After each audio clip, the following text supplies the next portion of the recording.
ನಮಸ್ಕಾರ. GTV news ಕನ್ನಡಕ್ಕೆ ಸ್ವಾಗತ. ನಾನು ನಿಮ್ಮ ವೆಂಕಟೇಶ್. ಮಾಗಡಿ ಪಟ್ಟಣದ JDS ಭವನದಲ್ಲಿ ವರಸಿದ್ಧಿ ವಿನಾಯಕ ಸ್ವಾಮಿ ಸೇವಾ ಟ್ರಸ್ಟ್ನ ಕಾರ್ಯದರ್ಶಿ ಲಾಯರ್ ಸತೀಶ್ ರವರು ಸುದ್ದಿಗೋಷ್ಠಿಯನ್ನು ನಡೆಸಿ ಗಣಪತಿ ದೇವಾಲಯವನ್ನು ತೆರವುಗೊಳಿಸದೇ ಇರುವ ವಿಚಾರದಲ್ಲಿ ಹಲವು ದಾಖಲೆಗಳನ್ನು ಓದಿ ತಿಳಿಸಿದರು. ಈಗೇನು ಪ್ರಸ್ತುತ ಕಳೆದ ಕೆಲವು ದಿನಗಳಿಂದ ಮಾಗಡಿ ಕಲ್ಯಾಗೇಟ್ನಲ್ಲಿ ಕಳೆದ ಸುಮಾರು 48 ವರ್ಷಗಳಿಂದ ಇರ್ತಕ್ಕಂಥ ಗಣಪತಿ ದೇವಾಲಯವನ್ನು ಕೇಶಿಪ್ ರಸ್ತೆ ಕಾಮಗಾರಿಗೆ ಆ ದೇವಾಲಯವನ್ನು ಸ್ಥಳಾಂತರ ಮಾಡಬೇಕು ಎಂಬತಕ್ಕಂಥ ವಿಚಾರ ಏನು ಬರ್ತಾ ಇದೆ. ಈ ವಿಚಾರವಾಗಿ ಮೊದಲಿಗೆ 2006ರಲ್ಲಿ ಮೊನ್ನೆ ಕುಮಾರಸ್ವಾಮಿ ಅವರು ಮೊದಲನೇ ಬಾರಿ ಮುಖ್ಯಮಂತ್ರಿಗಳಾಗಿದ್ದಾಗ ಇದೇ ರೀತಿ ಈಗೇನು ಬೆಳಗಾಂ ಅಧಿವೇಶನ ನಡೀತಾ ಇದೆ, ಅದೇ ಸಂದರ್ಭಕ್ಕೆ ಮಾಗಡಿಯ ಮೂಲಕ ಹಾದು ಹೋಗ್ತಕ್ಕಂಥ ಸಂದರ್ಭ ಬಂತು. ಆ ಸಂದರ್ಭದಲ್ಲಿ ಮಾಗಡಿಗೆ ಅವರು ಗಣಪತಿ ದೇವಾಲಯಕ್ಕೆ ಬಂದು ಮಾನ್ಯ ಪ್ರಸ್ತುತ ಶಾಸಕರಾಗಿರ್ತಕ್ಕಂಥ ಬಾಲಕೃಷ್ಣರವರೇ ಕರ್ಕೊಂಡು ಬಂದಿದ್ದರು. ಪ್ರೋಟೋಕಾಲ್ ಇದ್ದಿದ್ದರಿಂದ ಮುಖ್ಯಮಂತ್ರಿಗಳು ಬಂದಿದ್ದರಿಂದ ಎಲ್ಲರನ್ನೂ ಕೂಡ ದೇವಾಲಯದ ಒಳಗಡೆ ಬಿಡದೆ ಅಲ್ಲಿ ನಾವು ದೇವಾಲಯದ ಸಮಿತಿಯವರು ಮಾನ್ಯ ಶಾಸಕರಾದ HC ಬಾಲಕೃಷ್ಣರವರು, ಮಾನ್ಯ ಆಗಿನ ಮುಖ್ಯಮಂತ್ರಿಗಳಾಗಿದ್ದ HD ಕುಮಾರಸ್ವಾಮಿ ಅವರು ದೇವಾಲಯಕ್ಕೆ ಬಂದು ದೇವರ ಆಶೀರ್ವಾದವನ್ನು ತೆಗೆದುಕೊಂಡು ನಾವು ಸಮಿತಿಯ ಪರವಾಗಿ ಅಲ್ಲವ್ರಿಗೊಂದು ಭಿನ್ನವತ್ತಳಿಯನ್ನು ಕೊಟ್ಟು ಅಲ್ಲವ್ರನ್ನ ಸನ್ಮಾನಿಸಿದ್ವಿ. ಆ ಸಂದರ್ಭದಲ್ಲಿ ಕೇವಲ ಒಂದು ಅರ್ಜಿಯನ್ನು ಸ್ವೀಕರಿಸಿದಂಥ ಮುಖ್ಯಮಂತ್ರಿ ಸ್ಥಾನದಲ್ಲಿದ್ದಂಥ ಮಾನ್ಯ ಕುಮಾರಸ್ವಾಮಿ ಅವರು ನಮಗೆ ತಿಳಿಯದೇನೆ ನಾವೇನು ಅಂದ್ಕೊಂಡ್ವಿ, ಒಂದು ಅರ್ಜಿ ಕೊಟ್ಟಿದ್ದೇವೆ, ಅದು ಪ್ರಯಾಣದಲ್ಲಿದ್ದರು ಬೆಳಗಾಂಗೆ, ಅದು ಎಷ್ಟು ಮಟ್ಟಕ್ಕೆ ಆಗ್ತದೆ ಅಂತೇಳಿ ನಮ್ಮ ನಿರೀಕ್ಷೆ ಇತ್ತು. ಆದರೆ ನಮಗೆ 12/10/2006ರಲ್ಲಿ deputy secretary to the chief minister, ಮುಖ್ಯಮಂತ್ರಿಗಳ ಉಪಕಾರ್ಯದರ್ಶಿಗಳ ಮೂಲಕ ನಮಗೆ ಪತ್ರವನ್ನು ಕಳಿಸ್ಕೊಟ್ರು ಮುಖ್ಯಮಂತ್ರಿಗಳು. ಏನಂತೇಳಿ, ರಸ್ತೆ ಅಗಲೀಕರಣ ಕಾಮಗಾರಿಯ ಭೂಸ್ವಾಧೀನ ಒಂದು ಪ್ರಕ್ರಿಯೆಯಲ್ಲಿ ಶ್ರೀ ವರಸಿದ್ಧಿ ವಿನಾಯಕ ಸ್ವಾಮಿ ದೇವಾಲಯದ ಸ್ಥಳವನ್ನು ಹೊರತುಪಡಿಸಿ ರಸ್ತೆ ನಿರ್ಮಾಣ ಮಾಡುವ ಬಗ್ಗೆ ಮಾನ್ಯ ಮುಖ್ಯಮಂತ್ರಿಗಳ ಉಪಕಾರ್ಯದರ್ಶಿಗಳು ಕೊಟ್ಟಿರ್ತಕ್ಕಂಥ ಇದು ಕಳಿಸಿರ್ತಕ್ಕಂಥ ಪತ್ರ 12/10/2006ರಲ್ಲಿ. ಆ ಸಂದರ್ಭದಲ್ಲಿ ಮಾನ್ಯ ಶಾಸಕರು ನನಗೆ ಅಲ್ಲೇ ದೇವಸ್ಥಾನದಲ್ಲೇ ಹೇಳಿದರು, ಏನು ನೀವು ನನ್ನ ವಿರುದ್ಧ ಮುಖ್ಯಮಂತ್ರಿಗಳ ಹತ್ರ ದೂರ ಏನು ಹೇಳಬೇಡಿ ಗುರುಗಳೇ, ಏನಿದೆ ನಾನೇ ನಮ್ಮ ಸ್ಥಳವನ್ನು ಬಿಟ್ಕೊಡ್ತೇನೆ, ದೇವಾಲಯ ಉಳಿಬೇಕು, ನಮ್ಮ ಸ್ಥಳವನ್ನು ನಾವು ತೆರವು ಮಾಡ್ತೇನೆ ಅಂಥೇಳಿ ಮುಂಭಾಗದಲ್ಲಿದ್ದಂಥ ಅಂಗಡಿಗಳನ್ನು ಆ ಸಂದರ್ಭದಲ್ಲಿ ತಾತ್ಕಾಲಿಕವಾಗೇನು ಆ ರಸ್ತೆ ಅಗಲೀಕರಣ ಆಯಿತು, ಈ ಮುಂಭಾಗದ ಅಂಗಡಿಗಳು ತೆರವಾಯಿತು, ಇನ್ನು ಉಳಿದಂಥ ಸ್ಥಳ ಹಾಗೆ ಉಳಿತು. ನಂತರದಲ್ಲಿ ಬಂದಂಥ ಕೇಶಿಪ್ನ ಬೆಂಗಳೂರು ನೈಸ್ ರಸ್ತೆಯಿಂದ ಸೋಮವಾರಪೇಟೆಗೆ ಮತ್ತು ಕುಣಿಗಲ್ಗೆ ಸಂಪರ್ಕ ಕಲ್ಪಿಸ್ತಕ್ಕಂಥ ಇದು ರಾಷ್ಟ್ರೀಯ ಹೆದ್ದಾರಿ ಅಲ್ಲ, ರಾಜ್ಯ ಹೆದ್ದಾರಿ. ಇದು ರಾಜ್ಯ ಹೆದ್ದಾರಿಯ ಕಾನೂನಿಗೂ ರಾಷ್ಟ್ರೀಯ ಹೆದ್ದಾರಿಯ ಕಾನೂನಿಗೂ ಬಹಳಷ್ಟು ವ್ಯತ್ಯಾಸಗಳಿದೆ. ದಯಮಾಡಿ ಈ ವಿಷಯವನ್ನು ಟೆಕ್ನಿಕಲ್ ಆಗಿ ಏನು ತಾಂತ್ರಿಕವಾಗಿ ನಾವು ತಿಳುವಳಿಕೆ ಇಲ್ಲದೆ ನಾವು ಅದನ್ನು ವಿವೇಚನಾ ರಹಿತವಾಗಿ ನಾವು ಚರ್ಚೆ ಮಾಡ್ತಕ್ಕಂಥದ್ದು ಆಭಾಸ ಆಗ್ತದೆ. ಯಾಕೆಂದರೆ ಒಂದು ರಾಜ್ಯ ಹೆದ್ದಾರಿಗೆ ಇರ್ತಕ್ಕಂಥ ಅಳತೆ, ಮಧ್ಯಭಾಗದ ಡಿವೈಡರು ಮತ್ತು ಸೈಡ್ನಲ್ಲಿ ಮಾಡ್ತಕ್ಕಂಥ ಡ್ರೈನು, ಕಲ್ವರ್ಟರು ಮತ್ತು ಅಲೈನ್ಮೆಂಟ್ಗೂ ರಾಷ್ಟ್ರೀಯ ಹೆದ್ದಾರಿಗೆ ಮಾಡ್ತಕ್ಕಂಥದ್ದಕ್ಕೂ ಭಾಳ ವ್ಯತ್ಯಾಸ ಇದೆ. ಈ ನಿಟ್ಟಿನಲ್ಲಿ ನಮಗೂ ಕೂಡ ಸಾಕಷ್ಟು ನಾವು ಕೇಶಿಪ್ನ ಪ್ರಧಾನ ನಾವು ಅಧಿಕಾರಿಗಳನ್ನು ಏನು ಪ್ರಾಜೆಕ್ಟ್ ಡೈರೆಕ್ಟರ್ ಏನಿರ್ತಾರೆ, ಹಿಂದೆ ಶಿವಕುಮಾರ್ ಅಂತೇಳಿ ಇದ್ದರು, ಆ ಪ್ರಾಜೆಕ್ಟ್ ಡೈರೆಕ್ಟರ್ ಶಿವಕುಮಾರ್ ಅವರಿದ್ದಾಗ ಎಕ್ಸಿಕ್ಯೂಟಿವ್ ಇಂಜಿನಿಯರು ಇನಾಯತುಲ್ಲಾ ಅಂತೇಳಿ ಏನಿದ್ರು, ತದನಂತರ ಅಸಿಸ್ಟೆಂಟ್ ಎಕ್ಸಿಕ್ಯೂಟಿವ್ ಇಂಜಿನಿಯರು ಗುರುರಾಜ್ ಏನಿದ್ರು, ಎಲ್ಲರ ಬಳಿ ಕೂಡ ನಾವು ಸರಿಯಾದ ವಿವರಗಳನ್ನು ಪಡೆದುಕೊಂಡು ಕಾಲಕಾಲಕ್ಕೆ ಮತ್ತು ಸಮಯಕ್ಕೆ ಸರಿಯಾಗಿ ನಾವು ನೋಟಿಫಿಕೇಷನ್ ಆದಂಥ ಸಂದರ್ಭಕ್ಕೆ 9/6/2022ರಲ್ಲಿ ಪತ್ರಿಕೆಯಲ್ಲಿ ಮೊದಲನೇ ಬಾರಿಗೆ ನಮ್ಮ ತಿಳುವಳಿಕೆಗೆ ತಿಳಿದಾಗೆ ನೋಡಿ, ದಯಮಾಡಿ ದಿನಾಂಕವನ್ನು ನೋಡಿ. ನಿನ್ನೆ ನಾನೊಂದು ಕ್ಲಿಪ್ಪಿಂಗ್ ನೋಡಿದೆ. ಕೆಲವು ತಮ್ಮ ಒಂದು ವರದಿಗಳ ಮೂಲಕ ನಮ್ಮ ಮಾಗಡಿ ಪುರಸಭೆಯಲ್ಲಿ ಇದು ಪುರಸಭೆಯ ಸದಸ್ಯರು ಹಾಗೂ ಸ್ಥಾಯಿ ಸಮಿತಿ ಅಧ್ಯಕ್ಷರಾಗಿರ್ತಕ್ಕಂಥ ಶಿವಕುಮಾರ್, ಶಿವಕುಮಾರು ಮತ್ತು ಬಮೂಲ್ ನಿರ್ದೇಶಕರಾಗಿರ್ತಕ್ಕಂಥ ನರಸಿಂಹಮೂರ್ತಿಯವರು, ಪೂಜಾರಿಪಾಳ್ಯ ಕೃಷ್ಣಮೂರ್ತಿಯವರು ಇದ್ದಂಥ ಒಂದು ಸಭೆಯಲ್ಲಿ ಕೊಟ್ಟಂಥ ಒಂದು ಸುದ್ದಿಯನ್ನು ನಾನು ನೋಡಿದೆ. ಆ ಸುದ್ದಿಯಲ್ಲಿ ಶಿವಕುಮಾರ್ ಅವರು ಮಾತಾಡಿದಂಥ ಅಂಶಗಳನ್ನು ನಾನು ಗಮನಿಸಿದಾಗ ಯಾವುದೇ ಈ ಅಂಕಿ ಅಂಶಗಳನ್ನು, ಕಾಗದ ಪತ್ರಗಳನ್ನು ಮತ್ತು ಅಧಿಸೂಚನೆಗಳನ್ನು ಮತ್ತು ಅಂತಿಮ ಘೋಷಣೆ ಯಾವ ಕಲಂನಡಿಯಲ್ಲಿ ಬರ್ತದೆ, ನಾವು ತಿಳುವಳಿಕೆ ಇಲ್ಲದೆ ಮಾತಾಡಿದ್ರೆ ಹಾಸ್ಯಾಸ್ಪದಕ್ಕೆ ಗುರಿಯಾಗ್ತೀವಿ ಅನ್ನೋದಕ್ಕೆ ನಿನ್ನೆ ನಾನು ಕಂಡಂಥ ವಿಡಿಯೋ ಕ್ಲಿಪ್ಪಿಂಗು ಮತ್ತು ಅವ್ರು ಕೊಟ್ಟಂಥ ಹೇಳಿಕೆನೇ ಕಾರಣ ಆಗ್ತದೆ. ನಾನಿಲ್ಲಿ ಮತ್ತೊಂದು ವಿಷಯವನ್ನು ಹೇಳಲಿಕ್ಕೆ ಇಷ್ಟಪಡ್ತೇನೆ. ರಾಜಕೀಯದ ಕೆಸರೆರ ಚಾಟ ಎಲ್ಲಿವರೆಗೂ ಬಂದಿದೆ ಅಂದರೆ, ಒಂದು ಧಾರ್ಮಿಕ ಭಾವನೆ ಏನು ಜನರಲ್ಲಿ ಇರ್ತಕ್ಕಂಥ ಧಾರ್ಮಿಕ ಭಾವನೆಯನ್ನು ಕೂಡ ಬದಿಗೊತ್ತಿ ಅಲ್ಲಿ ವೈಯಕ್ತಿಕ ದ್ವೇಷಗಳನ್ನು, ವೈಯಕ್ತಿಕ ಒಂದು ಟೀಕೆ ಟಿಪ್ಪಣಿಗಳನ್ನು ಮಾಡುವ ಹಂತಕ್ಕೆ ಬಂದಿದೆ. ಅಂದರೆ ನಾವು ಏನು ನಮ್ಮನ್ನು ಒಂದು ಶಕ್ತಿ ನಮ್ಮನ್ನೆಲ್ಲ ಆಳ್ತಾ ಇದೆ, ನಮ್ಮನ್ನೆಲ್ಲ ನಡೆಸ್ತಾ ಇದೆ, ನಾವೇನಿವತ್ತು ಜೀವಂತವಾಗಿದ್ದೇವೆ, ಅದನ್ನು ಮೀರಿ ಮಾತಾಡ್ತಕ್ಕಂಥ ಮಟ್ಟಕ್ಕೆ ನಾವು ಹೋಗೋ ಪರಿಸ್ಥಿತಿ ನಿನ್ನೆ ಆ ವಿಡಿಯೋ ಕ್ಲಿಪ್ಪಿಂಗಲ್ಲಿ ಶಿವಕುಮಾರ್ ಅವರು ಮಾತಾಡಿದಾಗ ನಾನು ನೋಡಿದೆ. ಏನು ಉದ್ಭವ ಲಿಂಗಾನ ಅಂತ ಹೇಳ್ತಾರೆ. ತಿರುಪತಿಯಲ್ಲಿ ಕೂಡ ಏನು ಉದ್ಭವ ಆಗಿತ್ತ ದೇವರು, ಧರ್ಮಸ್ಥಳ ಮಂಜುನಾಥ ಸ್ವಾಮಿ ಪ್ರತಿಷ್ಠಾಪನೆ ಆಗಿರೋದಲ್ವಾ, ಸ್ವಯಂಭೂ ಇದೆಯಾ ಅದು? ಮಾಗಡಿಯ ರಂಗನಾಥ ಸ್ವಾಮಿ ಸ್ವಯಂಭೂ ಇದೆಯಾ? ಸಾಲಿಗ್ರಾಮ ಸ್ವಯಂಭೂ ಇದೆ, ಸ್ವಾಮಿ ಮೂರ್ತಿ ಸ್ವಯಂಭೂ ಇದೆಯಾ? ಅದು ಪ್ರತಿಷ್ಠಾಪನೆ ಮಾಂಡವ್ಯ ಮಹರ್ಷಿಗಳ ಪ್ರತಿಷ್ಠಾಪನೆಯಿಂದ ಅದಾಗಿರ್ತಕ್ಕಂಥದ್ದು. ಯಾವುದೇ ದೇವಾಲಯವನ್ನು ನೀವು ತಿರುವಣ್ಣಾಮಲೆಗೆ ಹೋಗಿ, ನೀವು ಹೆಸರಾಂತ ಯಾವುದೇ ದೇವಾಲಯಗಳಿಗೆ ಹೋಗಿ, ಯಾವುದೋ ಒಂದು ಸಂದರ್ಭದಲ್ಲಿ ಋಷಿ ಮುನಿಗಳು, ಹಿಂದೆ ರಾಜ ಮಹಾರಾಜರು, ಈಗಿನ ಕಾಲಕ್ಕೆ ಜನಪ್ರತಿನಿಧಿಗಳು ಮಾಡಿರ್ತಕ್ಕಂಥ ಪ್ರತಿಷ್ಠಾಪನೆ ಆಗಿರುತ್ತೆ ಹೊರತು ಕೆಲವು ಸ್ವಯಂಭೂ ಇರ್ತಕ್ಕಂಥ ಜಾಗಗಳಲ್ಲಿ ಇರ್ತಕ್ಕಂಥದ್ದಾಗಿದೆ.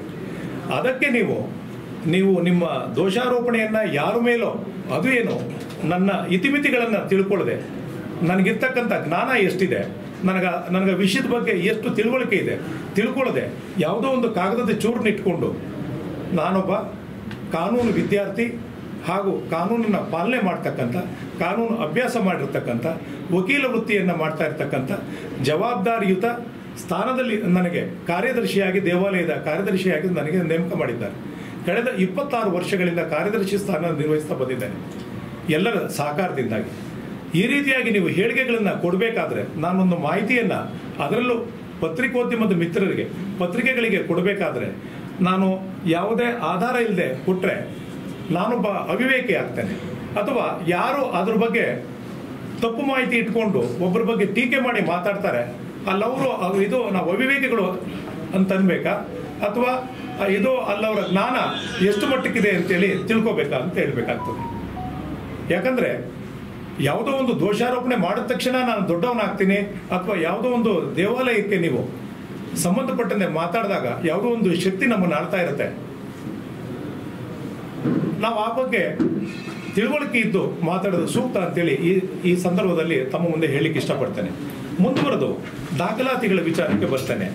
ನೋಡಿ, 9/6/2022 ಇಸ್ವಿ, ದಯಮಾಡಿ ಎಷ್ಟನೇ ತಾರೀಕು, 14/6/2022 ಕನ್ನಡಪ್ರಭ ದಿನಪತ್ರಿಕೆ.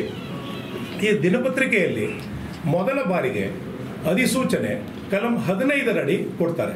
ಯಾವುದೇ ಒಂದು ಲ್ಯಾಂಡ್ ಅಕ್ವಿಸಿಷನ್ ಆಗಬೇಕಾದ್ರೆ, ಭೂ ಸ್ವಾಧೀನ ಆಗಬೇಕಾದ್ರೆ, ಸ್ಪೆಷಲ್ ಲ್ಯಾಂಡ್ ಅಕ್ವಿಸಿಷನ್ ಆಫೀಸರ್ ಏನಿದ್ದಾರೆ, ವಿಶೇಷ ಭೂ ಸ್ವಾಧೀನಾಧಿಕಾರಿಗಳು, ರಾಮನಗರ ಜಿಲ್ಲೆಗೆ ಬರ್ತೇವೆ ನಾವು, ಅಲ್ಲಿಂದ ಪ್ರಕಟಣೆ ಆಗಿರ್ತಕ್ಕಂಥ ಒಂದು ಅಧಿಸೂಚನೆ ಇದೆ. ಕಲಂ 15 ಮಾಡ್ತಕ್ಕಂಥದ್ದು ಪ್ರಾರಂಭದಲ್ಲಿ ನೀವು ಮಾಡ್ತಕ್ಕಂಥ ಅಧಿಸೂಚನೆ. ಕಲಂ 19 ಮಾಡ್ತಕ್ಕಂಥದ್ದು ನೀವು, ಅದು ಅಂತಿಮ ಘೋಷಣೆ ಆಗ್ತದೆ, ಅದು ಅಧಿಸೂಚನೆ ಅಲ್ಲ. ಕಲಂ 19 ಆಗ್ತಕ್ಕಂಥದ್ದು ಘೋಷಣೆ ಪತ್ರ. ಘೋಷಣೆ ಪತ್ರ ಅಂದರೆ ಅದು ಫೈನಲ್ ಆಗಿರುತ್ತೆ. ಕಲಂ 15 ನೀವು ಯಾವುದೇ ಒಂದು ನೀವು ಅಧಿಸೂಚನೆಯನ್ನು ಹೊರಡಿಸಿದ್ರೆ ಅದರ ಉದ್ದೇಶ 30 ದಿನಗಳ ಒಳಗಾಗಿ ಯಾವ ಸ್ವತ್ತುಗಳನ್ನು, ಯಾವ ಸ್ವತ್ತಿನ ಮಾಲೀಕರಿಗೆ ತಾವು ಅದರಲ್ಲಿ ಸೂಚಿಸಿರ್ತೀರಿ, ಎಷ್ಟು ಅಳತೆಯನ್ನು ತಿಳಿಸಿರ್ತೀರಿ, ಅದಕ್ಕೆ ಏನಾದರೂ ತಮ್ಮ ಸಮಜಾಯಿಷಿ ಆಗಲಿ ಅಥವಾ ಸಂಬಂಧಪಟ್ಟ ಮೂಲ ದಾಖಲಾತಿ ಪತ್ರಗಳು ಪರಿಹಾರಕ್ಕಾಗಲಿ ಸಲ್ಲಿಸೋದಕ್ಕೆ ಕೊಡ್ತಕ್ಕಂಥ ಒಂದು ಕಾಲಾವಧಿ. ಈಗ ಕೂಡ ಇದು 25/11/2024 ಏನು ಇದು ಹೊಸ ಒಂದು ಅಧಿಸೂಚನೆ ಆಗಿದೆ. ಆ ಅಧಿಸೂಚನೆಗೆ 24/12/24 ನಾವು ಆಕ್ಷೇಪಣೆಯನ್ನು ಸಲ್ಲಿಸಲಿಕ್ಕೆ ಯಾರ್ಯಾರು ಆ ಸ್ವತ್ತಿನ ಒಂದು ಅಧಿಸೂಚನೆಗೆ ಒಳಪಟ್ಟಿದ್ದಾರೆ ಅದಕ್ಕೆ ಅವಕಾಶ ಇದೆ. ಅದಾದ ನಂತರದಲ್ಲಿ JMC ಕಾರ್ಯ ಮಾಡಬೇಕಾಗಿರ್ತಕ್ಕಂಥದ್ದು ಕಾನೂನು. 25ನೇ ತಾರೀಕು ಅಧಿಸೂಚನೆ ಆಗ್ತದೆ. 29ನೇ ತಾರೀಕು ಮಾಗಡಿ ಪುರಸಭೆಯ ಕೆಲವು ಅಧಿಕಾರಿಗಳ ಜೊತೆ ಕೆಶಿಪ್ನ ತನುಜಾ ಅಂತೇಳಿ ಒಬ್ಬರು assistant executive engineer, assistant engineer ಬರ್ತಾರೆ ಮತ್ತು ಅವ್ರ ಜೊತೆ ಸಿಬ್ಬಂದಿ ಬಂದು ಜಾಯಿಂಟ್ ಮೆಜರ್ಮೆಂಟ್ ಮಾಡಿದ್ದಾರೆ. 2ನೇ ದಿನದಲ್ಲಿ ಜಾಯಿಂಟ್ ಮೆಜರ್ಮೆಂಟ್ ಮಾಡೋದಕ್ಕೆ ಕಾನೂನಲ್ಲಿ ಎಲ್ಲ ಅವಕಾಶ ಇದೆ, ದಯಮಾಡಿ ನನಗೆ ತಿಳಿಸ್ಕೊಳ್ಬೇಕು. ನನಗದರಲ್ಲಿ ತಿಳುವಳಿಕೆ ಇದ್ದರೆ ನಾನು ತಿಳ್ಕೊಳ್ಳುವಂಥ ಪ್ರಯತ್ನವನ್ನು ಮಾಡ್ತೇನೆ. 30 ದಿನದ ನೀವು ಆಕ್ಷೇಪಣೆಗೆ ಏನು 24/12 ಅಲ್ಲಿ ಅಧಿಸೂಚನೆಯಲ್ಲೇ ಸ್ಪಷ್ಟವಾಗಿದೆ. 24/12/2024 ಒಳಗಾಗಿ ತಮ್ಮ ಸ್ವತ್ತುಗಳಿಗೆ ಸಂಬಂಧಪಟ್ಟಂತೆ ತಾವೇನಿದೆ ದಾಖಲಾತಿಗಳನ್ನು ಸಲ್ಲಿಸಬೇಕು ಅಂತ ಹೇಳ್ತಾರೆ. ಅದು ಇರಬೇಕಾದ್ರೆ ಯಾವ ರೀತಿ ನೀವು 30 ದಿನಗಳ ಒಳಗಾಗಿ GMC ಕಾರ್ಯ ಮಾಡಲಿಕ್ಕೆ ಬರ್ತದೆ. ಮತ್ತು ಅದಾದ ಇನ್ನು 2 ದಿನಕ್ಕೆ ವ್ಯಾಲ್ಯೂಯೇಷನ್ ಮಾಡೋಕ್ಕೆ ಬಂದಿದ್ದಾರೆ. ಈ ಎಲ್ಲ ಮಾಹಿತಿ ನನಗೆ ಹೇಗೆ ಗೊತ್ತಾಯ್ತಂದರೆ, ದೇವಾಲಯದ ಸಂಪೂರ್ಣ ಸ್ವತ್ತನ್ನು ಮತ್ತು ಪಕ್ಕದಲ್ಲಿ ರಥಮಂಟಪ ಕಟ್ಟಿರ್ತಕ್ಕಂಥ ಬೇರೆ ದಾನಿಗಳಿಂದ ನಮ್ಮ ಟ್ರಸ್ಟ್ಗೆ ಬಂದಂಥ ಸಂಪೂರ್ಣ ಸ್ಥಳವನ್ನು ಬಸ್ ಬೇ ಅಂತೇಳಿ ಮಾಡಲಿಕ್ಕೆ ಸಂಪೂರ್ಣವಾಗಿ ಭೂಸ್ವಾಧೀನ ಮಾಡಿದ್ದಾರೆ. ಎರಡೂ ಬದಿ ಇರತಕ್ಕಂಥ ಸ್ವತ್ತುಗಳನ್ನು, ಏನು ದೇವಾಲಯದ ಸ್ವತ್ತು, ಹಿಂದೆ ಇರತಕ್ಕಂಥ ಅಶ್ವತ್ಥಕಟ್ಟೆ, ನವಗ್ರಹದ ಒಂದು ಸಂಕೀರ್ಣ, ಪಕ್ಕದಲ್ಲಿ ಇರತಕ್ಕಂಥ ದೇವಾಲಯದ ಕನಿಷ್ಠ ಆದಾಯಕ್ಕೆ ಮೂಲವಾಗಿರ್ತಕ್ಕಂಥ ಅಂಗಡಿಗಳ ಮುಗ್ಗಟ್ಟು, ಜೊತೆಗೆ ರಸ್ತೆ ಎಡಬದಿ ಇರತಕ್ಕಂಥ ಸಂಪೂರ್ಣ ಸುಮಾರು 3175 ಅಡಿ ದೇವಾಲಯ ಸಂಕೀರ್ಣ, 2228 ಅಡಿ ಖಾಲಿ ಜಾಗದ ಸಂಪೂರ್ಣ ವಿಸ್ತೀರ್ಣವನ್ನು ಕೇವಲ 300 ಅಡಿಗಳನ್ನು ಉಳಿಸಿ ಭೂಸ್ವಾಧೀನಕ್ಕೆ ಒಳಪಡಿಸಿರ್ತಕ್ಕಂಥದ್ದು ಒಂದು ರೀತಿ ಅಲ್ಲಿ ಅನುಮಾನಕ್ಕೆ ಆಸ್ಪದ ಮಾಡ್ತಕ್ಕಂಥ ವಿಚಾರ ಆಗ್ತದೆ. ಪಕ್ಕದಲ್ಲೇ ಇರ್ತಕ್ಕಂಥ ಈಗ ಹಲವಾರು ಸಾರ್ವಜನಿಕರಿಂದ ನಾನು ಕೇಳ್ಪಟ್ಟಿದ್ದು, ನನಗೆ ಯಾರ ಬಗ್ಗೆ ಟೀಕೆ ಟಿಪ್ಪಣಿ ಮಾಡ್ತಕ್ಕಂಥ ಉದ್ದೇಶ ಇಲ್ಲ, ಯಾರ ಬಗ್ಗೆ ನನಗೆ ಪರ ವಿರುದ್ಧ ಒಲವಿಲ್ಲ ನನಗೆ ದೇವಾಲಯದ ವಿಚಾರವಾಗಿ. ಈ ನಿಟ್ಟಿನಲ್ಲಿ ಪಕ್ಕದಲ್ಲಿರ್ತಕ್ಕಂಥ ಏನು ಈ ಹಿಂದೆ ಶಾಸಕರು ನಮ್ಮ ಸ್ಥಳವನ್ನು ಬೇಕಾದರೆ ಬಿಟ್ಕೊಡ್ತೇವೆ, ದೇವಾಲಯ ನಮಗೆ ಉಳಿಬೇಕು ಅಂತೇನು ಮಾನ್ಯ ಕುಮಾರಸ್ವಾಮಿ ಅವರು ಬಂದಾಗಲೇ 2006 ತಿಳಿಸಿದ್ರು. ಆ ನಿಟ್ಟಿನಲ್ಲಿ ಕೂಡ ನಾವು ಗಮನಿಸಿದಾಗ ಈ ಹಿಂದೆ ಗ್ಯಾಸ್ ಏಜೆನ್ಸಿ ಇದ್ದಂಥ ಸ್ಥಳದಲ್ಲಿ ಕೇವಲ 322 ಅಡಿಗಳನ್ನು ತಗೊಂಡಿದ್ದಾರೆ. ಆ ಸಂಪೂರ್ಣ ಸ್ಥಳ ಹಾಗೆ ಉಳ್ಕೊಂಡಿದೆ. ದೇವಾಲಯದ ಸ್ಥಳ ಮಾತ್ರ ಸಂಪೂರ್ಣವಾಗಿ ಭೂಸ್ವಾಧೀನಕ್ಕೆ ಒಳಪಡಿಸಿ ಒಂದು ಅಧಿಸೂಚನೆಯನ್ನು ಮಾಡಿರ್ತಾರೆ. ಇದರ ಹಿನ್ನೆಲೆಯನ್ನು ನಾನು ಯಾವುದೇ ರೀತಿಯಾಗಿ ಅದನ್ನು ರಾಜಕೀಯವಾಗಲಿ ಬೇರೆ ರೀತಿಯಾಗಿ ನಾನು ವಿಶ್ಲೇಷಣೆ ಮಾಡಲಿಕ್ಕೆ ಹೋಗೋದಿಲ್ಲ. ಯಾಕೆಂದರೆ ಈ ಅಧಿಸೂಚನೆ ಹಿಂದೆ 9/6/22 ಅಧಿಸೂಚನೆಯನ್ನು ಈಗ ಮಾಡಿರ್ತಕ್ಕಂಥ ಅಧಿಸೂಚನೆ ಏನಿದೆ ಅದು 9/6/22 ಮಾಡಿದಂಥದ್ದು 148 ಸ್ವತ್ತುಗಳಿಗೆ ಮಾಡಿದರು. ಈಗ ಕೇವಲ 41 ಸ್ವತ್ತುಗಳಿಗೆ ಮಾಡಿದ್ದಾರೆ. ಇನ್ನು ಉಳಿಕೆ ಸ್ವತ್ತುಗಳನ್ನು ಭೂಸ್ವಾಧೀನ ಪಡೆದು ಕೆಲವು ಪರಿಹಾರಗಳು ಕೂಡ ಕೊಟ್ಟಿರ್ತಕ್ಕಂಥದ್ದಾಗಿದೆ. ಈ ನಿಟ್ಟಿನಲ್ಲಿ ಈ ಅಧಿಸೂಚನೆಗೆ ನಾವು ಇದು 9/6/22 ಅಧಿಸೂಚನೆಗೆ 5/7/22 ನಾವು ನಮ್ಮ ಆಕ್ಷೇಪಣೆಯನ್ನು ಸಲ್ಲಿಸಿದ್ದೇವೆ. ಆಕ್ಷೇಪಣೆಯ ಪ್ರತಿ ಕೂಡ ಇದೆ ನನ್ನ ಹತ್ರ. ಮುಂದೆ ಏನು ಕ್ರಮ ಕೈಗೊಳ್ತಾರೆ ಸರ್? ಅಲ್ಲ, ಇದ್ರ ಬಗ್ಗೆ ನಾನೊಂದು ಮಾಹಿತಿ ಕೊಟ್ಬಿಡ್ತೇನೆ ಸರ್. ಈಗ ಯಾಕಂದರೆ ನಿನ್ನೆ ಯಾವ ಡೇಟಲ್ಲಿ ಅದು ಪಬ್ಲಿಕೇಶನ್ ಆಗಿದೆ, ಕಲಂ 19ರ ಈ ಒಂದು ಅರ್ಥ ಏನು, ಕಲಂ 15ರ ಅರ್ಥ ಏನು, ಅಥವಾ ಇದರಲ್ಲಿ ಭೂಸ್ವಾಧೀನಕ್ಕೆ ಕೈ ಬಿಟ್ಟಿರ್ತಕ್ಕಂಥ ಅಂಶವನ್ನು ತಿರುಚಿ ಅವ್ರಿಗೆ ಅರ್ಥ ಆದ ರೀತಿಯಲ್ಲಿ ಅವ್ರಿಗೆ ಅರ್ಥ ಆಗಿದ್ದು ಕಾನೂನು ಆಗೋದಿಲ್ಲ. ನಾನು ಹೇಳ್ತಕ್ಕಂಥದ್ದು ಕಾನೂನು ಆಗೋದಿಲ್ಲ. ಆದರೆ ಏನು ಅಧಿಸೂಚನೆ ಆಗಿದೆ, ಏನು ಅಂತಿಮ ಘೋಷಣೆ ಆಗಿದೆ, ಏನು ಗೆಜೆಟ್ ಆಗಿದೆ, ಅದು ಕಾನೂನು ಆಗ್ತದೆ. ನಾವು ಅದರಂತೆ ಹೋಗ್ತಕ್ಕಂಥ ಸಂದರ್ಭದಲ್ಲಿ ನಾನು ತಪ್ಪು ಹೇಳಿದ್ರೂ ತಪ್ಪಾಗ್ತದೆ. ಬೇರೆ ಯಾರೋ ನಿನ್ನೆ ಏನು ಒಂದು ಪ್ರೆಸ್ ಮೀಟ್ ಮಾಡಿ ಹೇಳ್ತಾರೆ, ಖಂಡಿತವಾಗ್ಲೂ ತಪ್ಪು ಮಾಹಿತಿಯನ್ನು ಕೊಟ್ಟಿದ್ದಾರೆ ಅಂತೇಳಿ ಈ ಸಂದರ್ಭದಲ್ಲಿ ತಮ್ಮ ಮುಂದೆ ಹೇಳಲಿಕ್ಕೆ ಇಷ್ಟಪಡ್ತಾ ಇದ್ದೀನಿ. ಯಾಕಂದರೆ ಈ ದಾಖಲಾತಿಗಳಿಲ್ಲದೆ ನಾನು ಮುಂದೆ ಮಾತಾಡ್ಲಿಕ್ಕೆ ಬರೋದಿಲ್ಲ. ನೋಡಿ, ದಿನಾಂಕ 9/6/22 ಅಧಿಸೂಚನೆಯ ನಂತರ ದಿನಾಂಕ 21/7/2023 ದಯಮಾಡಿ ಇದು ನೋಡಿ, ದಿನಾಂಕ 21/7/2023 ಆಗಿರ್ತಕ್ಕಂಥ ಅಂತಿಮ ಘೋಷಣೆ ಇದು ಅಧಿಸೂಚನೆಯಲ್ಲ. ಕಲಂ 19ರ ಅಡಿಯಲ್ಲಿ ಸೆಕ್ಷನ್ 19 ಬಂದು ಫೈನಲ್ ನೋಟಿಫಿಕೇಶನ್ ಅಂತ ಹೇಳ್ತೇವೆ. ಅಂದರೆ ಯಾವ ಜಾಗವನ್ನು ಈ 19ರ ಅಡಿಯಲ್ಲಿ ತಗೊಳ್ತಾರೆ ಅದನ್ನು ಮತ್ತೆ ನೀವು ಬದಲಿ ಮಾಡೋದಕ್ಕಾಗೋದಿಲ್ಲ, ಅದು ಫೈನಲ್ ಆಗಿರುತ್ತೆ. ಅದರಲ್ಲಿ ಯಾವುದಾದ್ರೂ ಕೈ ಬಿಟ್ಟಿದ್ರೆ ಅದನ್ನು ಕೈ ಬಿಟ್ಟಾಗೆ. ಈ ಒಂದು ಅಧಿಸೂಚನೆಯ ಅನ್ವಯ ನೋಡಿ, ಇಲ್ಲಿ ಕೆಲವು ಅಂಶಗಳನ್ನು ತಮ್ಮ ಮಾಹಿತಿಗೆ ಹೇಳ್ತೇನೆ. ಕರ್ನಾಟಕ ಸರ್ಕಾರ ಲೋಕೋಪಯೋಗಿ ಇಲಾಖೆ ಸಚಿವಾಲಯ, ಕರ್ನಾಟಕ ರಾಜ್ಯ ಹೆದ್ದಾರಿ ಕೆಶಿಪ್ ಕಲಂ 19ರ ಘೋಷಣೆ. ಈ ಪತ್ರ ಸಂಖ್ಯೆ ಕೂಡ ಇದೆ. ಸಂಖ್ಯೆ ಲೋಕೋಪಯೋಗಿ ಇಲಾಖೆ 122 EAP 2020. ಅದರಲ್ಲಿ ದೇವಸ್ಥಾನದ ಏನಾಗಿದೆ ಅದೇ ದೇವಸ್ಥಾನದ ಹೇಳ್ತೀನಿ ಸರ್. ಅದು ಯಾರೇ ಮೇಲೆ ಫೈನಲ್ ಆಗಿತ್ತು ಅದು ಅಲ್ಲಿ ಆಗಸ್ಟ್ ಎಲೆಕ್ಷನ್ ಆಗಿತ್ತು, ತಿಂಗಳಾಗಿತ್ತು. ಹೌದು, ಈ ನೋಟಿಫಿಕೇಶನ್ ನೋಡಿ. ಹೌದು ನೋಡಿ, ಅದೇ ಹೇಳ್ತೇನೆ.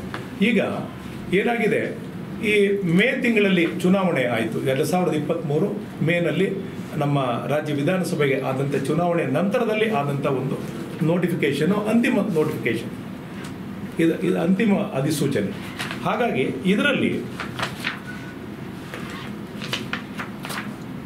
ಸೀರಿಯಲ್ ನಂಬರ್ 18ರಲ್ಲಿ ದೇವಾಲಯಕ್ಕೆ ಸಂಬಂಧಪಟ್ಟಂತೆ ಆ ಒಂದು ಅಲೈನ್ಮೆಂಟ್ಗೆ ಎಷ್ಟು ಜನ ಪ್ರಾಪರ್ಟಿ ಬರ್ತದೆ, ಡಾಕ್ಟರ್ ಹನುಮಂತರಾಜು ಅವರ ಸ್ವತ್ತಿನಿಂದ ಹಿಡಿದು ಮೇಲ್ಭಾಗದಲ್ಲಿ SN ಜಯಕುಮಾರ್ ಅವರ ಸ್ವತ್ತಿನವರೆಗೆ, ಎಡಭಾಗದಲ್ಲಿ ಥಿಯೇಟರ್ನವರ ಕಾಂಪೌಂಡು, ಲಾಡ್ಜ್ ಆನಂದ್ ಅವರ ಜಾಗ, ಸ್ವಲ್ಪ ಜಾಗ, ಅದರ ಪಕ್ಕದಲ್ಲಿದ್ದಂಥ ಬೆಂಡು ಚಂದ್ರಶೇಖರ್ ಅವರ ಜಾಗ, ಇದು ಮತ್ತು ಹಿಂದೆ ಕೆಂಚನೇನವ್ರ ಜಾಗದಿಂದ ಹಿಡಿದು ಎಲ್ಲ ಅಧಿಸೂಚನೆಗಳನ್ನು ದಿನಾಂಕ 21/7/2023 ಅಂತಿಮ ಘೋಷಣೆಯಲ್ಲಿ, ಕಲಂ 19ರ ಅಂತಿಮ ಘೋಷಣೆಯಲ್ಲಿ, ಅದರಲ್ಲಿ ನಮ್ಮ ದೇವಾಲಯದ ಸ್ಥಳವನ್ನು ಕ್ರಮ ಸಂಖ್ಯೆ 18ರಲ್ಲಿ ದಯಮಾಡಿ ಇವು ನೋಡಿ, ಖಾತಾ ಸಂಖ್ಯೆ 190/15/29/1/461 ವಾಣಿಜ್ಯ ಕಟ್ಟಡ 3176.75 ಅಡಿ. ಇದು ದೇವಾಲಯದ್ದು. ಕಾರ್ಯದರ್ಶಿ ಸಾರ್ವಜನಿಕ ವಿನಾಯಕ ಸೇವಾ ಸಂಘ, ಮಾಗಡಿ ಪಟ್ಟಣದಲ್ಲಿ ಗಣೇಶ ದೇವಸ್ಥಾನಕ್ಕೆ ಪರ್ಯಾಯ ಸ್ಥಳದ ವ್ಯವಸ್ಥೆಯಾಗದ ಕಾರಣ ಸದರಿ ಸ್ವತ್ತಿನ JMC ಕಾರ್ಯ ಕೈಬಿಡಲಾಗಿದೆ. ಸ್ಪಷ್ಟವಾಗಿದೆ. ಸೀರಿಯಲ್ ನಂಬರ್ 18ರಲ್ಲಿ ಸ್ಪಷ್ಟವಾಗಿರ್ತಕ್ಕಂಥ ಒಂದು ಅಧಿಸೂಚನೆ. ಇದು ಅಂತಿಮ ಘೋಷಣೆ. ಇದು ಯಾರು ಕೂಡ ಸೃಷ್ಟಿ ಮಾಡಿಕೊಡ್ತಕ್ಕಂಥದ್ದಲ್ಲ, ಎಲ್ಲರ ಸ್ವತ್ತುಗಳು ಇದೆ. ಯಾರ್ಯಾರ್ದು ದೇವಸ್ಥಾನದ ಅಲೈನ್ಮೆಂಟ್ಗೆ ತೊಂದರೆ ಆಗ್ತದೆ, ಬರೀ ದೇವಾಲಯ ಒಂದೇ ಅಲ್ಲ, ಬಹಳಷ್ಟು ಜನರ ಸ್ವತ್ತುಗಳನ್ನು ಅದರಲ್ಲಿ ಕೈ ಬಿಡಲಾಗಿದೆ ಅಂತ ಬಂತು. ಇದಾದ ನಂತರದಲ್ಲಿ ಒಮ್ಮೆ ಅಂತಿಮವಾಗಿ ಘೋಷಣೆಯಾದ ನಂತರ ಮತ್ತೆ ಪ್ರಾಥಮಿಕ ಅಧಿಸೂಚನೆಯನ್ನು ಕಲಂ 15ರಡಿ ಕೊಡಲಿಕ್ಕೆ ಬರ್ತದಾ ಅನ್ನೋದು ನಾನೊಬ್ಬ ವಕೀಲನಾಗಿ ಕೇಳ್ತಕ್ಕಂಥ ಪ್ರಶ್ನೆ. ಒಮ್ಮೆ ಅಂತಿಮ ಘೋಷಣೆಯಾಗಿ ಪ್ರಾರಂಭದಲ್ಲಿ ಆದಂಥ ಅಧಿಸೂಚನೆ 15ರಲ್ಲಿ ಆದದ್ದು, ನಂತರ ಬೇರೆ ಬೇರೆ ರೀತಿಯಲ್ಲಿ ಅಳತೆಗಳು ಅಥವಾ ಅದಾದ ನಂತರ ಆದಂಥ ಮೀಟಿಂಗ್ ಇರ್ಬೋದು, ಎಲ್ಲ ರೀತಿಯಲ್ಲೂ ಕೂಡ ಜನರ ಒಂದು ತಕರಾರು ಇರ್ಬೋದು, ಅದಕ್ಕೆ ಕೊಟ್ಟಂಥ ಇದು ಒಂದು ಉತ್ತರ ಇರ್ಬೋದು, ಮತ್ತೆ ಬಂದು ರೀಅಲೈನ್ಮೆಂಟ್ ಮಾಡಿ ನೋಡಿ. ಇದಕ್ಕೆ ಪೂರಕವಾಗಿ ಕೆಶಿಪ್ ಅಧಿಕಾರಿಗಳೇ ಮಾಡಿರ್ತಕ್ಕಂಥ ಅಲೈನ್ಮೆಂಟ್ ಬದಲಾಯಿಸಿ ಮಾಡಿರ್ತಕ್ಕಂಥ ಪ್ಲಾನ್ ಇದೆ.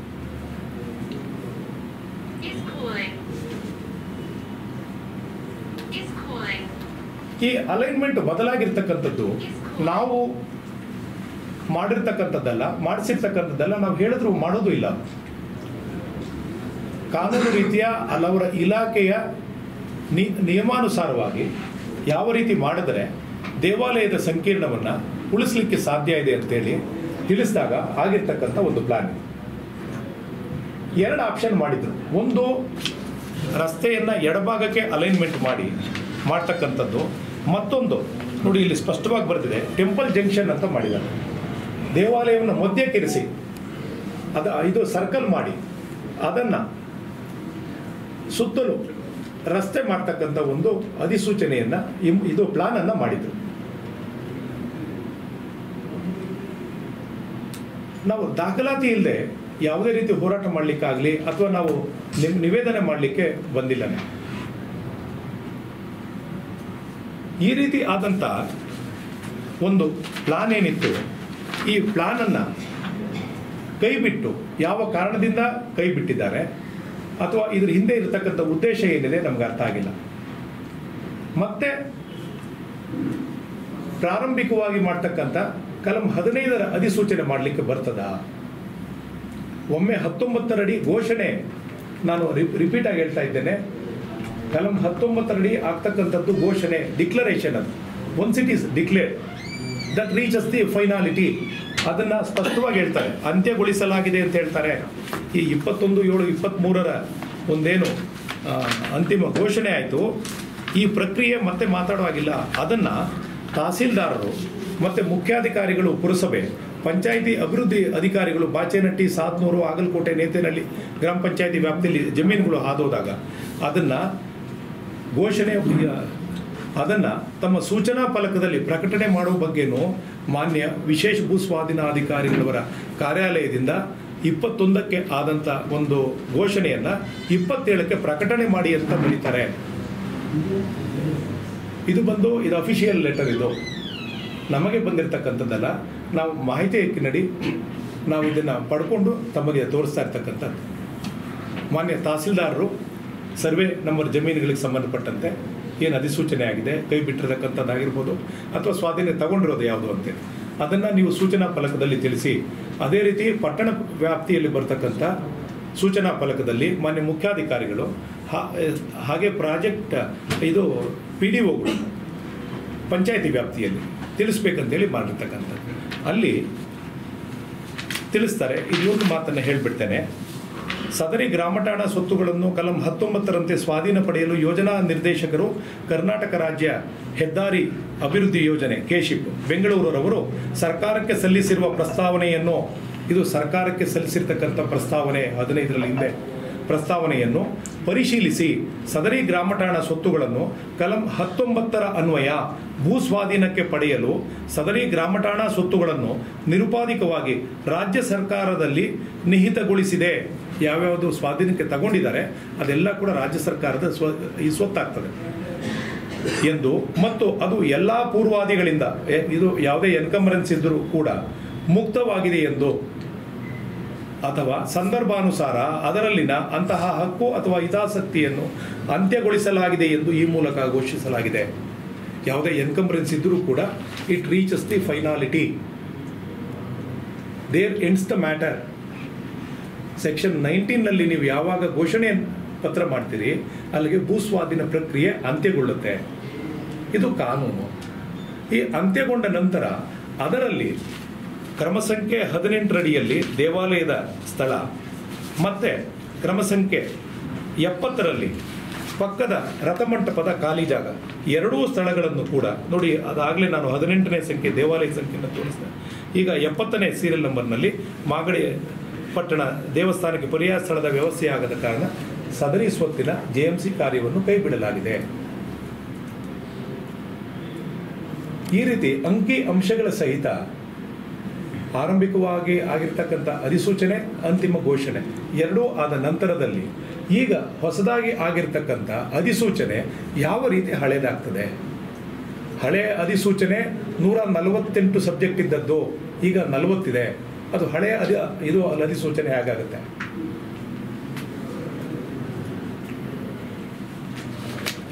ಒಟ್ಟಾರೆ ನಾನು ಕನ್ಕ್ಲೂಡ್ ಮಾಡಿ ಕೊನೆಯಲ್ಲಿ ನಾನು ಮಾನ್ಯ ಪತ್ರಿಕೋದ್ಯಮದ ಸನ್ಮಿತ್ರರಲ್ಲಿ ನಾನು ವಿನಂತಿ ಮಾಡ್ತಕ್ಕಂಥದ್ದು ಏನಂದರೆ, ಈ ಒಂದು ಧಾರ್ಮಿಕ ಭಾವನೆಗಳುಳ್ಳ ದೇವಾಲಯದ ಸಂಕೀರ್ಣವನ್ನು ಈ ಹಲವಾರು ಮಹನೀಯರು ಇವತ್ತು ನಮ್ಮ ತಾಲೂಕಿನವರೇ ಆಗಿದ್ದಂಥ ಡಾಕ್ಟರ್ ಶಿವಕುಮಾರ್ ಮಹಾಸ್ವಾಮಿಗಳವರು, ದೇಶಿಕೇಂದ್ರ ಮಹಾಸ್ವಾಮಿಗಳವರು, ಸುತ್ತೂರು ಮಠ, ಕನಕಪುರದ ದೇಗುಲ ಮಠದ ಮಹಾಸ್ವಾಮಿಗಳು, ಧರ್ಮಸ್ಥಳದ ಧರ್ಮಾಧಿಕಾರಿಗಳಾದ ಡಿ ವೀರೇಂದ್ರ ಹೆಗ್ಗಡೆ ಅವ್ರಿಗೆ ಆವತ್ತೇನೆ 108 ಜೊತೆ ಎತ್ತಿನ ಗಾಡಿ ಮೆರವಣಿಗೆಯನ್ನು ಮಾಡಿ ಅವತ್ತಿದ್ದಂಥ ಏನು ನಮ್ಮ MN ನರಸಿಂಹಮೂರ್ತನವ್ರು ಇರ್ಬೋದು, ನಮ್ಮ ತಂದೆಯವರು ಅಪ್ಪನ್ ಪ್ರಸಾದ್ ಅವರು ಇರ್ಬೋದು, ಇದು ಹೋಟೆಲ್ ಇಟ್ಟಿದ್ದಂಥ P ನಾರಾಯಣರಾವ್ ಅವರು ಆಗಿರ್ಬೋದು, ಸೈಕಲ್ ಶಾಪ್ ಆಂಜನಪ್ಪನವರು ಇದ್ದಾರೆ, ಗಂಗಮರಿ ಅಂತ ಇದ್ದಾರೆ, G ನಾರಾಯಣರಾವ್ ಇದ್ದಾರೆ, ಈಗ ಖಜಾಂಚಿ ಆಗಿರ್ತಕ್ಕಂಥವ್ರು.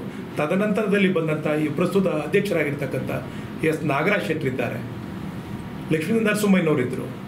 ಹಲವಾರು ಹಿರಿಯರು, ಮಾನ್ಯ ಜವರಪ್ಪನವ್ರನ್ನ ನಾವು ಮರೆಯುವಾಗಿಲ್ಲ. ಈ ಸಂದರ್ಭದಲ್ಲಿ ಈ ಸ್ಥಳವನ್ನು, ಆ ಜಾಗದಲ್ಲಿ ಗಣಪತಿ ಇವತ್ತೇನು ಪ್ರತಿಷ್ಠಾಪನೆ ಆಗಿದ್ದರೆ ಮಾನ್ಯ ಮಾಜಿ ಅಧ್ಯಕ್ಷರಾಗಿರ್ತಕ್ಕಂಥ, ರಾಜ್ಯದಲ್ಲಿ ಧಾರ್ಮಿಕ ನಮ್ಮ ತಾಲೂಕಿನಲ್ಲಿ ಧಾರ್ಮಿಕ ಭಾವನೆಗಳಿಗೆ ನಮ್ಮ ರಂಗನಾಥ ಸ್ವಾಮಿ ದೇವಾಲಯದಿಂದ ಹಿಡಿದು ಅತ್ಯಂತ ಹೆಚ್ಚಿನ ರೀತಿಯಲ್ಲಿ ಬರಿಗಾಲಿನಲ್ಲಿ ಸೇವೆ ಮಾಡಿರ್ತಕ್ಕಂಥ ಜವರಪ್ಪನವ್ರನ್ನ ನಾವು ಮರೆಯುವಾಗಿಲ್ಲ. ಅಲ್ಲಿ ಅವರು ಇದನ್ನು ಒಂದು ರೆಸಲ್ಯೂಷನ್ ಮಾಡಿಸಿ ದೇವಾಲಯಕ್ಕೆ ಏನು ನಿಗದಿ ಮಾಡಿ ಕೊಟ್ಟಂಥದ್ದಕ್ಕೆ ಆ ಜಾಗದಲ್ಲಿ ದೇವಾಲಯ ಆಗಿದೆ. ಅಂಥ ಮಹನೀಯರ ಕೈಯಿಂದ ಪ್ರತಿಷ್ಠಾಪನೆ ಆಗಿರ್ತಕ್ಕಂಥ ದೇವಾಲಯವನ್ನು ಯಾವ ಕ್ಷಣದಲ್ಲಿ ನಾವು ಕದಡಿದರೂ ಕೂಡ ಅದು ಎಲ್ಲರ ಮನಸ್ಸಿಗೆ ಭಾವನೆಗೆ ಧಕ್ಕೆ ಆಗೋದಲ್ಲದೆ ಮುಂದೆ ಒಂದು ವೇಳೆ ದುಷ್ಪರಿಣಾಮ ಆದರೆ ಇಡೀ ತಾಲ್ಲೂಕಿಗೆ ಪಟ್ಟಣಕ್ಕೆ ತೊಂದರೆ ಆದರೆ ಯಾರು ಜವಾಬ್ದಾರಿ? ಹಿಂದೆ ಒಮ್ಮೆ ಒಂದು ಘಟನೆಯನ್ನು ಹೇಳ್ತೇನೆ. ಈ ಜವರಪ್ಪನವ್ರ ಜೊತೆ ಒಬ್ಬರು ತಬಲಾ ಶಿವಣ್ಣ ಅವರು ಅಂತ ಇದ್ದರು, ತಪ್ಪೇಟ್ ಶಿವಣ್ಣ ಅವರು ಅಂತ ಹೇಳೋರು. ಹಿಂದೆ ನೇಕಾರರ ಸಂಘದ ಕಾರ್ಯದರ್ಶಿಗಳಾಗಿದ್ದರು. ಆ ಹಿಂದೆ ಬೇವಿನ ಮರ ಸ್ವಲ್ಪ ಆ ಭಾಗಕ್ಕೆ ಒಂದು ರೆಂಬೆ ದೊಡ್ಡ ರೆಂಬೆ ಬೆಳ್ಕೊಂಡು ಬಿಟ್ಟಿತ್ತು. ಆಗ ಆ ಸಂದರ್ಭದಲ್ಲಿ ಇಲ್ಲ, ನಾವು ಕಟ್ಟಡ ಕಟ್ಟಿದ್ದೇವೆ, ಅಲ್ಲಿ ನಮಗೆ ಮೇಲ್ಗಡೆ ಅಲ್ಲಿ ಅಂಗಡಿ ಮಾಡಿದ್ರೆ ಬಾಡಿಗೆ ಬರ್ತದೆ, ನಾವೇನು ಅದನ್ನು ಮಾಡೋಕ್ಕಾಗ್ತಾ ಇಲ್ಲ, ಕಡಿತೀವಿ ಅಂತೇಳಿ. ನೋಡಿ, ದೇವಸ್ಥಾನದದು ನಮ್ಮದೇನು ಅಬ್ಜೆಕ್ಷನ್ ಇಲ್ಲ, ತಮಗೇನಾದರೂ ತುಂಬ ಅನಾನುಕೂಲ ಆಗಿದ್ದರೆ ನಿಮ್ಮಿಚ್ಛೆ ಅಂತೇಳಿ ನಮ್ಮ ನರಸಿಂಹಮೂರ್ತಣ್ಣವರು ನಮ್ಮ ತಂದೆಯವರು ತಿಳಿಸಿ ಅಲ್ಲವ್ರಿಗೆ ವಿನಂತಿ ಮಾಡಿದ್ರು. ಅದು ಕಡಿದಂಥ ಒಂದು ವಾರಕ್ಕೆ ಇದು ಕಾಕತಾಳೀಯ ಅಂತನಾದರೂ ನಾವು ಅಂದ್ಕೊಳ್ಬೋದು, ಆದರೆ ಅದು ನಡೆದಿರ್ತಕ್ಕಂಥ ಘಟನೆ ಸತ್ಯ. ಒಂದು ವಾರದಲ್ಲಿ ಮರಣ ಹೊಂದಿದ್ರು. ಆವತ್ತಿಂದ ಇವತ್ತಿನವರೆಗೆ ಇವತ್ತು ಕೂಡ ಅದನ್ನು ಪರಿಶೀಲನೆ ಮಾಡಿ ಅದು ಇಟ್ಟಿಗೆ ರೂಪದಲ್ಲಿ ಇದೆ, ಸಿಮೆಂಟ್ ಪ್ಲಾಸ್ಟಿಂಗ್ ಮಾಡೋಕ್ಕೆ ಯಾರೂ ಕೂಡ ಧೈರ್ಯ ಮಾಡಲಿಲ್ಲ. ಈ ಘಟನೆ ಆಗಿ ಸುಮಾರು 25 ವರ್ಷಗಳ ಮೇಲಾಗಿದೆ. ಒಮ್ಮೆ ಸಂಕಷ್ಟ ಚತುರ್ಥಿ ನಡೆದಾಗ ದೇವಾಲಯದ ಹಿಂಭಾಗ ಇರ್ತಕ್ಕಂಥ 100 ವರ್ಷ ಹಳೆಯದು, ದೇವಸ್ಥಾನಕ್ಕಿಂತ ಭಾಳ ಹಳೆ ಏನು ಅರಳಿ ವೃಕ್ಷ ಇದೆ, ಅದರ ದೊಡ್ಡ ರೆಂಬೆ ಮಹಾರೆಂಬೆ ಪೂಜೆ ಸಮಯಕ್ಕೆ ಸರಿಯಾಗಿ ಅದೇನಾಗಿತ್ತೋ ಗೊತ್ತಿಲ್ಲ, ಯಾವತ್ತೂ ಇಲ್ಲ, ಈ ಬದಿಯಿಂದ ರಮೇಶ್ ಸ್ಟೋರ್ವರೆಗೂ ಬಿದ್ದಂಥದ್ದು. ಸರ್ಕಲ್ನಲ್ಲಿ ತಾವೇ ಕಂಡಾಗೆ ಎಷ್ಟು ವಾಹನಗಳಿರುತ್ತೆ, ಎಷ್ಟು ಜನದಟ್ಟಣೆ ಇರುತ್ತೆ, ಒಬ್ಬರಿಗೆ ಒಂದು ನೂಲಿನಷ್ಟು ಕೂಡ ಒಂದು ಎಲೆ ಕೂಡ ತಾಗದಂತೆ ಅದು ಉಳ್ಕೊಂಡಿದೆ ಅಂದರೆ ನಾವಲ್ಲಿ ಭಗವಂತನ ಇರುವಿಕೆ ಇದೆ ಅಂತ ಅನ್ಕೋಬೇಕಾ ಇಲ್ಲ ಅನ್ಬೇಕಾ ಅನ್ನೋದು ಅಲ್ಲಿ ಅವರವರ ನಂಬಿಕೆಗೆ ಬಿಟ್ಟು ವಿಚಾರ. ನಾನು ಇನ್ನು ಹೆಚ್ಚು ಈ ದೇವರ ವಿಚಾರದಲ್ಲಿ ನಾವು ಯಾವತ್ತೂ ಸ್ವಲ್ಪ ಎಚ್ಚರಿಕೆಯಿಂದ ಇರಬೇಕು. ಯಾರೇ ಆಗಲಿ ನಾವು ಧಾರ್ಮಿಕ ಭಾವನೆಗಳಿಗೆ ನಾವೆಲ್ಲರೂ ಕೂಡ ನಂಬತಕ್ಕಂಥದ್ದಿದು. ಮುಸಲ್ಮಾನರು ಕೂಡ ದೇವಾಲಯಕ್ಕೆ ಈ ಹುಂಡಿಗೆ ಇದು ಹಣ ಹಾಕಿದ್ದಾರೆ, ಇವತ್ತಿಗೂ ಹಾಕ್ತಾರೆ. ಪಕ್ಕದಲ್ಲಿ ಹಣ್ಣು ಮಾರ್ತಾನೆ, ಈ ಹುಂಡಿಗೆ ಹೋಗ್ಬಿಟ್ಟು ದುಡ್ಡು ಹಾಕ್ತಾರೆ ಅವರು. ಯಾರು ಕೂಡ ಇಲ್ಲಿ ದೇವಾಲಯವನ್ನು ಅವರು ಕೇಳ್ತಾ ಇದ್ದಾರೆ, ಕ್ಯಾ ಸಾಬ್ ದೇವಲ್ ಕ್ಯಾಕಿ ಏಕ್ ಗರ್ದಿ ರೋಡ್ ಬನಾರಿ ಸಾಬ್ ಅಂತ. ಅಂದರೆ ಅಲ್ಲಿ ಅವ್ರ ಮನಸ್ಸಿನಲ್ಲಿ ಇರ್ತಕ್ಕಂಥ ಭಾವನೆ ನಮ್ಮ ಹಿಂದೂಗಳಿಗೆ ನಾವೇನು ನಿತ್ಯ ಪ್ರಥಮ ಪೂಜಿತ ವಿಘ್ನ ನಿವಾರಕ ಅಂತೇನು ಹೇಳ್ತೇವೆ, ಅಲ್ಲ ವಿಘ್ನೇಶ್ವರನ ದೇವಾಲಯ ಎಲ್ಲ ಜನಪ್ರತಿನಿಧಿಗಳು, ಮುಖ್ಯಮಂತ್ರಿಗಳು, ಮಠಾಧೀಶರುಗಳು ಎಲ್ಲರೂ ಕೂಡ ಬಂದು ಮೊದಲು ಸಂದರ್ಶಿಸ್ತಕ್ಕಂಥ ದೇವಾಲಯ ಉಳಿಸೋ ನಿಟ್ಟಿನಲ್ಲಿ ಎಲ್ಲರೂ ಕೂಡ ಇಲ್ಲಿ ರಾಜಕೀಯದ ಒಂದು ವೈಷಮ್ಯವನ್ನು ಮರೆತು ಆ ದೇವಾಲಯವನ್ನು ಉಳಿಸಿಕೊಟ್ಟಲ್ಲಿ ಇದು ಉಳಿಸಿಕೊಟ್ಟ ಕೀರ್ತಿ ಶಾಶ್ವತವಾಗಿ ಉಳಿಯುತ್ತೆ. ಯಾವಾಗಲೂ ಕೊಲ್ಲೋನಿಗಿನ್ನ ಬದುಕಿಸೋನಿಗೆ ಹೇಗೆ ಇದು ಹೆಚ್ಚು ಮಾನ್ಯತೆ ಇರುತ್ತೆ, ಸೊ ಒಡೆಯೋರ್ಗಿನ್ನ ಅದನ್ನು ಉಳಿಸ್ಕೊಟ್ಟ ಕೀರ್ತಿ ಮಾನ್ಯ ಶಾಸಕರು ಪಡೀಲಿ, ಅಲ್ಲವರ ಕುಟುಂಬಕ್ಕೆ ಒಳ್ಳೆಯದಾಗಲಿ, ಇದು ಉಳಿಸ್ಕೊಟ್ಟಂಥ ಒಂದು ಕೀರ್ತಿ ಅಲ್ಲವರು ತಗೊಳ್ಳಿ ಅಂತೇಳಿ ನಾನು ಈ ಮೂಲಕ ತಮ್ಮ ಮೂಲಕ ನಿವೇದನೆ ಮಾಡಿಕೊಳ್ತೇನೆ. ಯಾವುದೇ ಕಾರಣದಿಂದ ಕೂಡ ಹಿಂದೆ ಈ ನಿಟ್ಟಿನಲ್ಲಿ ಈ ಹಿಂದಿನ ಪೂರ್ವ ಶಾಸಕರಾಗಿರ್ತಕ್ಕಂಥ ಎ ಮಂಜಣ್ಣ ಅವರು ಶಾಸಕರಾಗಿದ್ದ ಕಾರಣದಲ್ಲಿ ಇದು ಸಂದರ್ಭದಲ್ಲಿ ಅದಕ್ಕೆ ಉಗ್ರ ಹೋರಾಟವನ್ನೇ ಮಾಡಿದ್ವಿ. ನಮಗಾಗ ರಾಷ್ಟ್ರೀಯ ಸ್ವಯಂ ಸೇವಕ ಸಂಘದವರು, ಹಿಂದೂ ಜಾಗರಣ ವೇದಿಕೆಯವರು, ಆಗ ನಮ್ಮ ಪ್ರಸ್ತುತ ಶಾಸಕರ ಜೊತೆ ಇರ್ತಕ್ಕಂಥ ಹಲವಾರು ಜನಪ್ರತಿನಿಧಿಗಳು ಕೂಡ ನಮಗೆ ಕೈ ಜೋಡಿಸಿದ್ರು. ಎಲ್ಲರೂ ಕೂಡ ಪಕ್ಷಾತೀತವಾಗಿ ಆ ಒಂದು ಸಹಕಾರವನ್ನು ಈಗಲೂ ಕೂಡ ನಿರೀಕ್ಷೆ ಮಾಡ್ತಾ ದೇವಾಲಯವನ್ನು ಯಾವುದೇ ಕಾರಣದಿಂದಲೂ ರಾಜಕೀಯ ಈ ಕೆಸರೆರಚಾಟಕ್ಕೆ ಗುರಿ ಮಾಡದೆ ಅದನ್ನು ಉಳಿಸ್ತಕ್ಕಂಥ ನಿಟ್ಟಿನಲ್ಲಿ ದಯಮಾಡಿ ಸ್ಪಂದಿಸಿ ತಾವು ಕೂಡ ಕೀರ್ತಿವಂತರಾಗಬೇಕು ಅಂತೇಳಿ ಮಾನ್ಯ ಶಾಸಕರಲ್ಲಿ ತಮ್ಮ ಮೂಲಕ ಮತ್ತೊಮ್ಮೆ ಕೈ ಮುಗಿದು ನಾನು ವಿನಂತಿ ಮಾಡಿಕೊಡ್ತೇನೆ. ಸರ್, ಮುಂದಿನ ಹೋರಾಟ ಏನು ಮಾಡ್ತೀವಿ? ದೇವಸ್ಥಾನ ಹೊಡೆಯಲೇಬೇಕು. ಈಗ ದೇವಾಲಯವನ್ನು ನಾವು ನಮ್ಮ ಪ್ರಯತ್ನವನ್ನು ಮಾಡಿದ್ದೇವೆ.